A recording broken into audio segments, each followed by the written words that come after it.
ஒரு காடின் நடுவில் ஒரு சிறிய சிங்கம் பிறந்தது. ஆச்சரியம் என்னவென்றால் அந்த சிங்கத்திற்கு சிறகுகள் இருந்தது. ஆனால் அந்த சிங்கம் பறக்க தயங்கியது. நான் பறக்க முடியுமா? பயம் அதை நெருங்கிக் கொண்டே இருந்தது. நாட்கள் கடந்தன, சிறகுகள் வளர்ந்தன, ஆனால் அது பறக்க முயற்சிக்கவில்லை.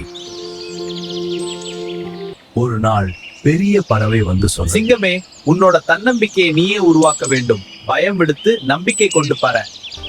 சிங்கம் ஆச்சரியமாக பார்த்து தன்னையே நம்பி ஒரு முறை உயரம் நோக்கி பறந்தது. காற்றில் சிறகுகள் சுழன்று அவன் மனதில் சந்தோஷம், அதிகமான சக்தி, மற்றையெல்லாம் மறந்து போனது. சிறகுகள் இருந்தும் பறக்க முடியாதவா? இன்றுதான் தன்னம்பிக்கையுடன் பறக்க ஆரம்பிக்கிறான். அந்த நாளில் சிங்கம் உணர்ந்தது, நம்மை நாமே நம்பினால் எதுவும் சாத்தியம்.